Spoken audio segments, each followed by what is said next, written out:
Hi friends, சுட்டுமிழி சுடர் இனி வரப்போகிற எபிசோட்ஸ்க்கான ப்ரோமோ தான் இந்த வீடியோவில் பார்க்க போகிறோம். அங்கே ஃப்ரெண்ட்ஸ் பார்க்கலாம். சுடர் இங்கே விளையாட்டுத்தனமாக ஒரு விஷயம் பண்ணிகிட்ருக்காங்க. ஸோ ஸ்கூலுக்கு போய் அவங்க டீச்சர்கிட்ட கரஸ்பாண்டர்கிட்டையும் திட்டு வாங்கினதுனால ஸோ அதையே வீட்டுக்குள்ளே ஒரு சின்ன விளையாட்டு மாதிரி விளையாடிட்டுருக்காங்க. தருணை கைதி மாதிரியும் வெளியே வார்டன் வாட்ச் பண்ணுற மாதிரியும் சும்மா ஒரு விளையாட்டு விளையாடிட்டு இருந்தாங்க. அதை தியாவும் அவங்களுடைய அம்மாவும் பார்த்துட்டு பயங்கரமாக கோவப்பட்டு சுடரை திட்டிகிட்டு இருக்காங்க. என்னடியோ உனக்கு எவ்வளோ திமிரு இருக்கும் அப்படின்னு சொல்லிட்டு காதெல்லாம் பிடிச்சி திருக ஆரம்பிச்சிட்றாங்க. வலிக்குதத்தை விடுங்க அப்படின்னு சொல்லி சுடரை அழுகுறாங்க. அம்மா நாங்கள் சும்மா ஜாலியாக விளையாடிட்டு தான் இருந்தோம், அதுக்கேம்மா எப்படி பண்ணிகிட்ருக்கேன், சுடருக்கு வலிக்குதுன்னு சொல்லி அழுகிறால விடுங்கம்மா அப்படின்னு சொல்லிட்டு தருண் சொல்லிட்டு இருக்கோம். நீ பேசாமல் வாயை மூடிட்டுடா, இவளுக்கு எவ்வளோட தைரியம் இருக்கும், ஜெயிலேருந்து இங்கே நம்ம உயிரை வாங்குறதுலே இருக்கிறா அப்படின்னு சொல்லிட்டு திட்டிக்கிட்டே இருக்காங்க. ஏண்டி ஜெயிலில் எப்படியெல்லாம் இருந்துச்சோ அது மாதிரி இங்கே பண்ணி காட்டிகிட்ருக்கியா, என் பையன் என்னடி தப்பு பண்ணா, அவனை இப்படியே ஜெயிலில் அடிக்கிற மாதிரி உள்ளே அடித்து வச்சு நீ மிரட்டி வைக்கிறதுக்கு என்ன உன் ஆத்தாக்காரிக்கிட்ட இருக்கிற திமிரு அப்படியே இருக்குது, உன்னெல்லாம் சும்மா விடக்கூடாது அப்படின்னு சொல்லிட்டு பயங்கரமாக கிண்டல் பண்ணி திட்டிக்கிட்டே இருக்காங்க. அதுக்கப்புறமா அத்தை விட்டுருங்க ப்ளீஸ் அத்தை அப்படின்னு சொன்ன உடனே விட்டுடுறாங்க. விடுங்கம்மா, நம்ம ஷாப்பிங் போக தானே கிளம்பணும், இவக்கிட்ட ஏமா இப்படி போகும்போது சண்டை போட்டுக்கிட்டு, மாமா நம்ம பாட்டுக்கு நம்ம போயிட்டே இருக்கலாம் நம்ம வேலையை பார்த்துக்கிட்டு அப்படின்னு தான் அவங்களுடைய பொண்ணு தியா சொல்லவும், சரி வா கிளம்பலாம் நேரம் ஆகுது அப்படின்னு, அம்மா வெளில போகிறீங்களா, நானும் வரேம்மா அப்படின்னு சொல்லிட்டு இங்கே தருண் சொல்லும்போது, அப்போது சரிங்கம்மா கிளம்பலாம் அப்படின்னு சொல்லிட்டு இவங்க 3 பேரும் கிளம்புறாங்க. இப்போ சுடர் எங்கள் வீட்டில் தனியாக இருப்பாங்க. அப்போ தருண் கேட்குறாரு, அம்மா சுடர் மட்டும் இங்கே இருக்கணுமா, அவளையும் கூட்டிகிட்டு போகலாம் அப்படின்னு. அவள் எதுக்குடா, ஒன்றும் தேவையில்லை, அவள் பண்ண தண்டனைக்கு, அதாவது பண்ண தப்புக்கு இதுதான் அவளுக்கு தண்டனை அப்படின்னு சொல்கிறாங்க. ஸ்கூலுக்கு உன்னை ஏமாற்றி கூட்டிகிட்டு போனால அவளுக்கு தண்டனை இங்கே இருக்கட்டும், நம்ம போகலாம் அப்படின்னு சொல்லிட்டு அவங்க 3 பேரும் முதல்ல கிளம்புறாங்க. சுடருக்கோ கூட போகணும், வெளியே சுற்றி பார்க்கணும் அப்படின்னு ஆசையாக இருக்குது. ஆனால் அவங்கள கூட்டிகிட்டு போகிறதில்ல, வெளியிலே விட்டுட்டு போயிடுறாங்க. அப்போது வெளியில் கிளம்பி வரும்போது அவங்களோட செப்பல் பிஞ்சுக்குது. ஸோ என்ன பண்ணுறதுன்னு அவங்களுக்கு ஒன்றுமே புரியலை. ஸோ பயங்கரமாக குழப்பமாக இருக்குது. அப்போது ஒரு விஷயம் யோசிக்கிறாங்க. இவளை இங்கேயே விட்டுட்டு போக முடியாது, எங்கேயாச்சும் ஓடி போயிடுவா, இல்லைன்னா என் புருஷங்காரன் என்ன திட்டுவான். ஸோ இவளை கடைக்கு கூட்டிகிட்டு போகிற மாதிரி கூட்டிகிட்டு போய் எங்கேயாச்சும் விட்டுட்டு வந்துடலாம், இது இங்கே வச்சுக்கிட்டு சரியான தரித்திரமாக இருக்குது, நம்மக்கிட்ட ஒட்டிக்கிட்டு தொல்லை பண்ணிகிட்ருக்கு அப்படின்னு சொல்லி அவங்க யோசிக்கிறாங்க. அப்போது அது மட்டும் இல்லாமல் இவங்க தருணும் சும்மா ஒரு விளையாட்டு விளையாடினாங்க. இவங்க வார்டன் மாதிரி சுடர் அப்போ தருண் கைதி மாதிரி அதையும் மனசில் வச்சுக்கிட்டு என் பையனுக்கு தண்டனை கொடுக்குறோம் அப்படின்னு இவளுக்கு கொழுப்பு அடங்கணும், இங்கே நம்ம உயிரை வாங்கிட்டுருக்கா அப்படின்னு நினச்சிக்கிட்டு வெளியில் கூட்டிகிட்டு போகிறதுக்கு செப்பல் பிஞ்சு போச்சு, அதை கையில் வச்சுக்கிட்டு என்ன பண்ணலாம் அப்படின்னு யோசிக்கிறாங்க. அதாவது அப்போது நம்ம சுடரோடைய செப்பல் தான் பிச்சுக்குது, அவங்களோட செப்பல் நல்லா தான் இருக்குது, பார்த்ததுக்கப்புறமா தான் தெரியுது 2 செப்பலும் ஒரே மாதிரி இருக்குது அப்படின்னு. ஸோ அதுக்கப்புறம் செப்பலை போட்டுக்கிட்டு கிளம்பலாம் அப்படின்னு போகும்போது ஸோ அப்போது தருணுக்கு தியா இங்கே சுடரை விட்டுட்டு போக மனசே இல்லை. சுடரையும் கூட்டிகிட்டு போகலாம் அப்படின்னு. அப்போது சரிடா சரி கூப்பிட்டுக்கோ, அவளை மட்டும் இங்கே தனியாக விட்டுட்டு போக எனக்கும் ஒரு மாதிரியாக தான் இருக்குது அப்படின்னு அவங்க அம்மா சொன்ன உடனே தியா ஏம்மா அப்படின்னு, ப்ளீஸ் சும்மா வாடி ஒரு விஷயம் இருக்குது அப்படின்னு. அப்போது அத்தை செப்பல் பிஞ்சிடுச்சு அப்படின்னு, சரி அதை ஒரு கவரை போட்டு எடுத்துகிட்டு வா, வரும்போது கடையில் தைச்சி கொண்டு வரலாம் அப்படின்னு சொல்லவும், சரிங்க அத்தை அப்படின்னு சொல்லிட்டு அந்த சந்தோஷத்தில் செப்பலை அத்தை தைச்சி கொடுக்க போகிறாங்க அப்படின்னு சுடர் ஆசையாக அவங்கள நம்பி கூட வராங்க. அப்படி வரும்போது போய்கிட்டே இருக்கும்போது அத்தை செப்பல் எங்கே தைக்கிறது அப்படின்னு கேட்குறாங்க.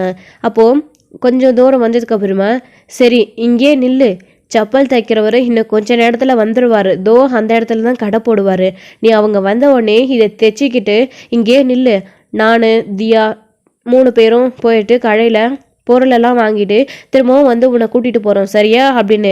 ஏன்னா செப்பல் தைக்கிற வரைக்கும் உன் கூட இருந்தால் எங்களுக்கும் டைம் வேஸ்ட் ஆகும்ல, நாங்கள் போய் வாங்கிட்டு வந்துடுறோம், நீ இங்கே நின்று வெயிட் பண்ணி தைய தெரியுமா, ஓகேவா, அவர் இங்கே கொஞ்ச நேரம் தான் இருப்பார், அப்படியே அவர் போயிடுவார், அதனால தான் சொல்கிறேன் புரியுதா அப்படின்னு சொன்னவும், சரிங்க அத்தை செப்பல் தைக்கிற போயிட்டாருன்னா அப்புறம் நான் எப்படி செப்பல் தைக்க முடியும், நான் இங்கே இருந்து அதை தைச்சிக்கிறேன் அத்தை அப்படின்னு அவங்களும் அவங்களோட அத்தையை நம்புகிறாங்க, சுடரமே கூட.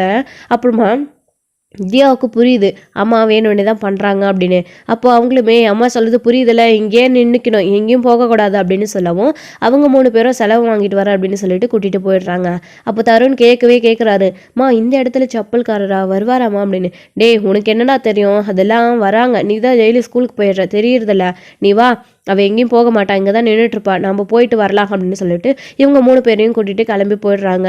இவங்களும் அவங்க அத்தை பேச்சை கேட்டுக்கிட்டு அங்கே செப்பல் தைக்கிற வருவார் அப்படின்னு சொல்லிட்டு அத்தை வர வரைக்கும் நம்ம எங்கேயும் போகக்கூடாது அப்படின்னு இங்கேயே தான் வெயிட் பண்ணணும் அப்படின்னு சொல்லிட்டு சுடருமே வந்து அவங்களுடைய அத்தையை நம்பி அங்கேயே வெயிட் பண்ணிட்டு இருக்காங்க. அப்போது அவங்களுக்கு வெயில் வந்து கால் சுடுது, வெயில் அடிக்குது, நின்ற இடத்த விட்டு நகராமல் அங்கேயே நின்றுட்டுருக்காங்க. அவங்க அத்தை பேச்சுக்காக, சொல் பேச்சு கேட்கணும் அப்படின்றதுக்காக. கொஞ்ச நேரத்துலேயே வந்து வெயில் கால் நல்லா சுட ஆரம்பிச்சிடுது. அப்போ அந்த வழியாக சுடருடைய அப்பா வெற்றி போகிறாரு. அது தன்னுடைய அப்பா அப்படின்னு அவளுக்கு தெரியாது. ஸோ கேப்டன் அப்படின்னு மட்டும் பார்க்குறாங்க அவரை வந்துட்டு. அவர் அங்கே போயிட்டே இருக்கும்போது திடீர்னு ஒரு ஃபோன் கால் வருது. அப்போ தான் அவர் நின்று ஃபோன் பேசிகிட்டு இருக்காரு. ஃபோன் பேசிட்டு முடிச்சுட்டு திரும்பி பார்த்தா தான் தெரியுது. ஸோ இந்த பாப்பா ஏன் வெயில் அப்படின்னு நின்றுட்டுருக்கு, கால் வேற சுடுது, நிழல் பக்கம் கூட போய் நிற்கலாம்ல, மரத்தடியில் அப்படின்ற மாதிரி யோசிக்கிறாரு. ஸோ அப்போ அவர்கிட்ட தண்ணி கேன் இருக்குது, அதை எடுத்துகிட்டு வராரு. எடுத்துகிட்டு வந்து இந்தா பாப்பா ஏன் இங்கே நின்றுட்டுருக்க, தண்ணி குடி அப்படின்னு கேட்கும்போது சுடர் பேசாமையே அமைதியாக நின்றுட்டுருக்காங்க. ஏன் பாப்பா பேச மாட்டியா, ஓமையா அப்படின்னு கேட்குறாரு. இல்லை அங்கிள், நான் ஏன் பேச மாட்டேன், நான் நல்லாவே பேசுவேன் அப்படின்னு. ஓ அப்படியா, உன் பேர் என்ன அப்படின்னு. என் பேர் சுடர் அப்படின்னு. சரி இந்தா சுடர் தண்ணி குடி, வெயிலில் ஏன் இங்கே நின்றுட்டுருக்க, அந்த பக்கம் போய் நிற்கலாம்ல அப்படின்னு சொல்லவும், என் அத்தை என்னை இங்கே நிற்க சொல்லிட்டு போயிருக்காங்க, அவங்க வருவாங்க, அதனால தான் நான் இங்கே வெயிட் பண்ணிகிட்ருக்கேன் அப்படின்னு. அதுக்கு ஏன் நிழல் பக்கம் கூட வெயிட் பண்ணலாம்ல அப்படின்னு. என் அத்தை இங்கே தான் வெயிட் பண்ண சொன்னாங்க அப்படின்னு. சரி இந்தா தண்ணி அச்சு குடி வெயில் அப்படின்னும் போது, இல்லை எனக்கு வேண்டாம், தெரியாதவங்க ஏதாச்சும் கொடுத்தா வாங்கக்கூடாதுன்னு என் அம்மா எனக்கு சொல்லி கொடுத்துருக்காங்க அப்படின்னு சொல்லவும், அம்மு யாரு அப்படின்னு. அவங்க என் அம்மா அப்படின்னு. சரி இந்தா இதையாச்சும் வாங்கிக்கோ, தண்ணி தானே அப்படின்னு. இல்லை எனக்கு வேண்டாம் அப்படின்னு சொல்லவும் அவருக்கு மனசு கேட்கல. குழந்த தண்ணி வாங்க மாட்டேந்து வெயிலே நின்றுக்கிட்டு அப்படின்னு அவங்க மேலே ஒரு பாசம், அதனால வந்து நிற்கிறது முடியல அப்படின்னதும் அந்த செப்பல் அவங்க தள்ளியும் போக மாட்டேன்றாங்க அப்படின்றதுனால அவரோட செப்பலை அங்கே விட்டுட்டு தண்ணி பாட்டிலையும் அங்கேயே வச்சுட்டு வெற்றி வந்து கிளம்பி போயிடுறாரு. அவர் போனதுக்கப்புறமா அது கொஞ்சம் தூரம் போய் திரும்பியும் பார்க்குறாங்க. சுடரை திரும்பி பார்த்துக்கிட்டே போகிறாங்க. ஏன்னா அவங்களுக்கு ஒரு இனப்புறையாக ஒரு ஈர்ப்பு சுடர் மேலே, அதனால தான். அப்போது சுடருமே கூட அந்த செப்பல் மேலே ஏறி நின்ன உடனே அவங்களுக்கு சுடர் மேலே ஒரு நம்பிக்கை வருது. இவரை பார்க்கும்போது ஒரு மாதிரி உணர்வுகளாக இருக்குது, இவர் பார்த்தா நம்பிக்கை இருக்கு, இவர் தப்பான ஒரு மாதிரி தெரியலையே அப்படின்னு அந்த தண்ணியையும் குடிக்கிறாங்க. குடிச்சிட்டு அங்கேயே நின்றுட்டுருக்காங்க. ஸோ அவங்களுடைய அத்தை பொருளெல்லாம் வாங்கிட்டு வீட்டுக்கு போயிடுறாங்க. அவங்கள கூட்டிகிட்டே போகிறது கிடையாது. கொஞ்ச நேரம் வீட்டுக்கு போனதுக்கப்புறமா தருண் வந்து சொல்கிறாரு, அம்மா நம்ம தியாவை, அதாவது சுடர் அங்கேயே விட்டுட்டு வந்துட்டோமே, சுடர் அங்கேயே நின்றுட்டுருப்பாளே நமக்காக, அவளை கூட்டிகிட்டு வரலையே அப்படின்னும்போது, டே அவள் வந்துடுவாடா, அவள் என்ன சின்ன குழந்தையா, நீ போ அப்படின்னு சொல்கிறாங்க.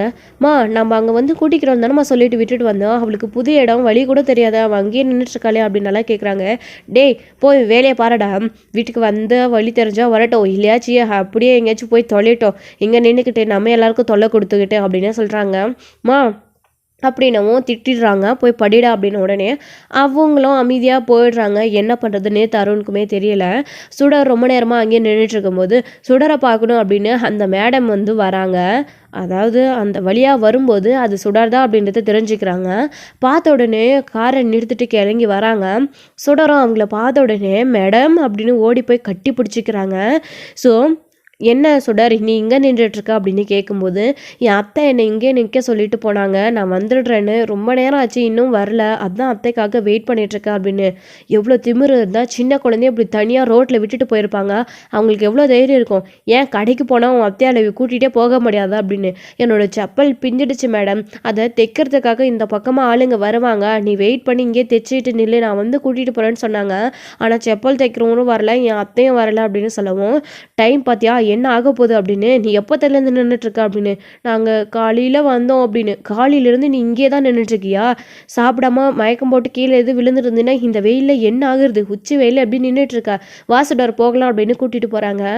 இல்லை அத்தை வந்து கூட்டிகிட்டு போவாங்களே மேடம் அப்படின்னு. உன் அத்தை வீட்டில் தான் நான் கூட்டிகிட்டு போய் விடுறேன், வா அவங்க வந்தா நான் பேசிக்கிறேன் அப்படின்னு சொல்லிட்டு அந்த மேடம் வந்து ராதிகா மேடம் வந்து கூட்டிகிட்டு போயிடுறாங்க. அப்போது கூட்டிகிட்டு போகும்போது உன் மாமா எங்கே இருக்காரு அப்படின்னு கேட்கவும், என் மாமா கடையில் இருப்பார், அவர் வீட்டில் இருக்க மாட்டார், அதனால தான் நாங்கள் எல்லாருமே கடைக்கு வந்தோம், மாமா வீட்டில் இருந்தால் நானும் வீட்டில் இருந்திருப்பேன் அப்படின்னு சொல்லவும், ஓ அப்படியா உன் மாமாவோட கடை எங்கே இருக்குன்னு தெரியுமா அப்படின்னு. அதுவா அந்த வழியாக போகணும், நீங்கள் போனீங்கன்னா நான் வழி சொல்லுவேன் அப்படின்னு உடனே நேராக கடைக்கு கூட்டிகிட்டு போகிறாங்க. கடைக்கு கூட்டிகிட்டு போய் அந்த மேடமோட இது சுடரை பார்த்த உடனே அவருக்கு அதிர்ச்சி ஆகுது. சுடர் என்னம்மா வாங்க மேடம், என்ன சுடர் கூட வந்திருக்கீங்க, என்ன சுடர் இது அப்படின்னு கேட்கும்போது, ஏங்க உங்களை நம்பி தானே பொறுப்பாக இங்கே விட்டுட்டு போயிருக்கோம். அபி சொன்னதுனால தான் சுடரை உங்ககிட்ட ஒப்படைச்சிட்டு போயிருக்கோம். ஆனால் கொஞ்சம் கூட இப்படி பொறுப்பே இல்லாமல் குழந்தைய உங்கள் பாட்டுக்கு ரோட்டில் விட்டு வச்சுருக்கீங்க. சுடருக்கு ஏதாச்சும் ஆச்சுன்னா அபிக்கு யார் பதில் சொல்கிறது? என்னை நம்பி சுடரை அபி அனுப்பி வச்சிருக்கா அப்படின்னு சொன்ன உடனே, மேடம் என்னாச்சு, நாங்கள் அபியை நல்லா தானே பார்த்துக்கிட்டோம், சுடர் என்னாச்சுமா அப்படின்னு. இல்லைம்மாம்மா அது வந்து அப்படின்னு. ஏங்க பிள்ளைய கடைக்கு கூட்டிகிட்டு போய் உங்கள் ஒய்ஃபு ரோட்லேயே விட்டுட்டு அவங்க பாட்டுக்கு உங்கள் பிள்ளைங்கள மட்டும் கூட்டிகிட்டு போயிருக்காங்க. ஏன் அபி உங்களுடைய தங்கச்சியோட பொண்ணுன்னு அவங்களுக்கு நல்லாவே தெரியும்ல. சுத்தமாக சுடரை பார்த்தா அவங்களுக்கு பிடிக்கவே மாட்டேங்குது. அன்றைக்கே நான் நோட் பண்ணேன். ஆனால் உங்களை நம்பி தான் விட்டுட்டு போனேன், இப்படி நீங்களும் கேர்லெஸ்ஸாக இருக்கீங்க அப்படின்னு. மேடம் மாமாவை திட்டாதீங்க, மாமாவுக்கு எதுவுமே தெரியாது, அத்தை தான் கூட்டிகிட்டு போனாங்க அப்படின்னு. உடனே சுடர் என்னாச்சு நீ சொல்லு அப்படின்னு அவருடைய மாமா கேட்கவும், அத்தை கடைக்கு போகலான்னு சொல்லிட்டு தருணையும் தியாவும் கூட்டிகிட்டு போனாங்க. அப்போது நானும் வரேன்னு சொன்னேன். சரி தருணும் என்னை கூட்டிகிட்டு போக சொல்ல கேட்டுக்கிட்டே இருந்தான். என்னோடய செப்பல் வேறு பிஞ்சு போச்சு. அத்தை என்னையும் கூட்டிகிட்டு போய் செப்பல் தைச்சி தரேன்னு சொன்னாங்க. அதனால நானும் கூட போனேன். இங்கேயே நின்று நீ செப்பல் தைச்சிட்டு நான் கடைக்கு போயிட்டு உன்னை வந்து கூட்டிகிட்டு போகிறேன் அப்படின்னு போனாங்க அத்தை. ஆனால் காலையிலேருந்து நான் வெயிட் பண்ணி பார்த்தேன் மாமா, அத்தை வரவே இல்லை. அப்போ தான் அந்த வழியாக மேடம் வந்தாங்க, என்னை பார்த்து உங்ககிட்ட கூட்டிகிட்டு வந்தாங்க அப்படின்னு. உடனே இவருக்கு அதிர்ச்சி ஆகிடுது. என்னம்மா சொல்கிற நீ அப்படின்னு. பார்த்தீங்களா காலையிலேருந்து நான் வந்து உன்னை கூட்டிகிட்டு போகிறேன்னு விட்டுட்டு போனவங்க இன்னும் வரல. ஏன்னா உங்கள் ஒய்ஃப் காலையிலேருந்து அப்படியே பொருள் வாங்கிட்டு இருக்காங்க அப்படின்னு சொல்லவும், உடனே கால் பண்ணி எங்கே இருக்குது அப்படின்னு கேட்கவும், வீட்டில் அப்படின்றாங்க. அவருக்கு அதை கேட்ட உடனே அதிர்ச்சி ஆகுது. சுடர் எங்கே அப்படின்னு கேட்ட உடனே அது வந்துங்க அது பக்கத்தில் கடைக்கு போயிருக்கா அப்படின்னு போய் சொல்கிறாங்க. நான் வீட்டில் வந்து பேசிக்கிறேன், ஃபோனை வை அப்படின்னு சொல்லிட்டு ஃபோனை கட் பண்ணிடுறாங்க. மேடம் சாரி மேடம், இப்படியெல்லாம் நடக்கும் நான் எதிர்பார்க்கல, இனி சுடரை நான் பத்திரமா பார்த்துக்கிறேன் அப்படின்னு. இங்கே பாருங்கள், நான் உங்ககிட்ட பார்த்தும் பேசிட்டு போகலான்னு தான் வந்தேன். அபி உங்ககிட்ட பேச சொல்லி அனுப்பி விட்டுருந்தா. ஆனால் நான் முடியாதுன்னு அவகிட்ட சொல்லிட்டு தான் வந்தேன். ஆனால் இங்கே நடக்கிற சூழ்நிலையை பார்த்தா நான் கண்டிப்பாக இதை பற்றி உங்ககிட்ட பேசியே ஆகணும் போல இருக்குது அப்படின்னு சொல்கிறாங்க. சொல்லுங்கள் மேடம், என்ன விஷயமா இருந்தாலும் என்கிட்ட சொல்லுங்கள் அப்படின்னு அவருடைய அபியோட அண்ணன் சொல்லும்போது, அபி சுடருக்கு வெளி உலகத்தில் ஏதோ ஆபத்து இருக்கிற மாதிரி சொல்லிட்டு இருக்கா. அபியை கேர்ஃபுல்லாக பார்த்துக்க சொல்லி, சுடரை கேர்ஃபுல்லாக பார்த்துக்க சொல்லி அபி சொல்லியிருக்கா. அதை உங்ககிட்ட சொல்லணும்னு சொன்னான். ஆனால் எனக்கு உங்கள் வீடு இருக்கிற சுச்சுவேஷனை புரிஞ்சுக்கிட்டு நான் எப்படி உங்ககிட்ட இதை சொல்கிறதுன்னு நினச்சேன். ஆனால் உங்கள் ஒய்ஃபாலேயே அபிக்கு இந்த மாதிரி பிரச்சனைகள் இருக்குது. அவளை கொண்டு போய் விட்டுட்டு யாராச்சும் கூட்டிகிட்டு போயிருந்தா இல்லை ஏதாச்சும் ஆயிருந்தா யார் பதில் சொல்லியிருப்பான் அபிக்கு? இங்கே பாருங்கள், நீங்கள் அவளை பத்திரமா பார்த்துக்கணும், உங்களை நம்பி தான் விட்டுட்டு போகலாம். அது மட்டும் இல்லாமல் எங்கள் அக்கம் பக்கத்தில் என்னுடைய நிறைய பேர் எங்கள் தெரிஞ்சவங்க இருக்காங்க. அவங்கக்கிட்ட வந்து நான் வந்து அபியை சுடரை பார்த்துக்க சொல்லிட்டு போகிறேன். நீங்கள் தான் அவளை பத்திரமா பார்த்துக்கணும் அப்படின்னு சொல்லவும், மேடம் நீங்கள் கவலையப்படாதீங்க, நீ நான் பார்த்துக்கிறேன் அப்படின்னு சொல்லவும், என்ன அபி நீ சுடர் நீங்கள் மாமா கூட பத்திரமே இருப்பியா? இனி இந்த மாதிரி யார் என்ன சொன்னாலும் நம்பிக்கிட்டு அங்கேயே இருக்கக்கூடாது, சரியா? உனக்கு நல்லது கெட்டது புரியும்ல அப்படின்னு சொல்லவும், சரிங்க மேடம் அப்படின்னு சொல்கிறாங்க. அதுக்கப்புறமா அவங்களுமே பார்த்துக்க சொல்லிட்டு கிளம்பி போயிடுறாங்க. சுடரை இங்கே விட்டுட்டு போகவே பயமாக இருக்குது. ஆனால் அபியோட வர வார்த்தைக்காக தான் சுடரை இங்கே விட்டுட்டு போகிறோம். இந்த பிள்ளையோட வாழ்க்கையை நினச்சா ரொம்ப கஷ்டமாக இருக்குது அப்படின்னு அவங்க நினச்சிக்கிட்டே போயிடுறாங்க. போனதுக்கப்புறமா அவங்களுடைய மாமா சுடரை கூப்பிட்டு வீட்டுக்கு போகிறாங்க. வீட்டுக்கு போய் அவங்களுடைய ஒய்ஃப் கிட்ட பயங்கரமாக சண்டை போடுறாரு. மாமா வேண்டாம் மாமா, அத்தையை திட்டாதீங்க அப்படின்னு சொல்லிட்டு இருக்காங்க. பிள்ளையை கூட்டிகிட்டு போய் ரோலில் விட்டுட்டு உன் பாட்டுக்கு வந்திருக்க, உனக்கு எவ்வளோ திமிரு இருக்கும், இன்றைக்கி என்ன ஆச்சு தெரியுமா அப்படின்னு நடந்த விஷயங்களும் சொல்லவும், அந்த மேடம் வந்து பார்த்துட்டு போனாங்க அப்படின்னு. உடனே அவங்க அவ்வளோ பயப்படுறாங்க. தியாவோடைய அம்மா, இப்படிலாம் நடக்கும் நான் எதிர்பார்க்கலங்க அப்படின்னு. வாயை மூடு, நீ வேணும்னே தான் சுடர அங்கே விட்டுட்டு வந்திருக்கேன்னு எனக்கு நல்லா தெரியுது அப்படின்னு சொன்ன உடனே அவங்க திருன்னு முழிக்கவும் கண்டுபிடிச்சிடுறாங்க தியாவுடைய அப்பா. என்ன முழிச்சுட்டு நிற்கிற, பிள்ளைங்க முன்னாடியே திட்டக்கூடாதுன்னு பார்க்குறேன், ஆனால் நீ என்னை திட்ட வச்சுக்கிட்டே இருக்க அப்படின்னு. எதுக்காக நீ அவளை அங்கே விட்டுட்டு வந்த அப்படின்னு. ஏங்க அது வந்து இப்போ என்னங்க, உன் தங்கச்சி இருந்து நம்ம பாதி உசரை அழிச்சிட்டா, இப்போ இவ வந்து மீதியை அழிக்கிறதுக்காக பார்க்குறான். எவ்வளோ தைரியம் தான் இவன் இந்த மாதிரிலாம் பண்ணுவா? நேற்று இவளால் தருணுக்கு ஸ்கூலே போயிருக்கோம், அவனோட லைஃப் என்ன ஆயிருக்கும். அது மட்டும் இல்லாமல் வீட்லேயும் இந்த மாதிரியெல்லாம் நடந்துகிட்ருக்கா. இவளை பார்த்தவே எனக்கு எரிச்சலாக வருது, அதான் அப்படின்னு. அந்த மேடம் இவளை விட்டுட்டு போகும்போது சொல்லி தானே விட்டுட்டு போனாங்க. எங்கே பாரு, இவளுக்கு ஏதானு ஒன்று ஆச்சுன்னா நாம் எல்லாரும் தான் கம்பி எண்ண வேண்டியதாக இருக்கா. அதை நினச்சி பாரு, இது அபியோட வீடு, தேவையில்லாமல் இந்த மாதிரிலாம் பண்ணிட்டு இருக்காது அப்படின்னு சொல்லவும், இதை ஒன்றை சொல்லி என் வாயை அடிச்சிருங்க அப்படின்னு சொல்லிட்டு அவங்க முறுக்கிக்கிட்ட போயிடுறாங்க. அப்புறமா சுடர்கிட்ட போயிட்டு, இந்த மாதிரியெல்லாம் நீ உன் அத்தை பண்ணா நீ அமைதியாக இருக்கக்கூடாது, ஏதாச்சும் பண்ணணும் தெரியா, நீ மாமா கிட்ட சொல்லாமல் எங்கேயும் போகக்கூடாது, உஷாராக இருக்கணும் சரியா? அபி என்னை நம்பி இங்கே விட்டுட்டு போயிருக்கா, உன்னை நான் பத்திரமா பார்த்துக்கணும்ல அப்படின்னு சொல்லிட்டு அவருடைய மாமா சொல்லும்போது, புரியுது மாமா, இனி நான் பத்திரமா இருக்கேன் அப்படின்னு சுடரம் சொல்லிட்டு இருக்காங்க. ஸோ அதோட இந்த எபிசோடு வந்து முடிச்சிருக்காங்க. அடுத்தடுத்த எபிசோடில் என்ன நடக்க போகுது அப்படின்றத வெயிட் பண்ணி நெக்ஸ்ட் வீடியோவில் பார்க்கலாம் ஃப்ரெண்ட்ஸ். தேங்க்யூ. இந்த வீடியோ பிடிச்சிருந்தா ஒரு லைக் பண்ணி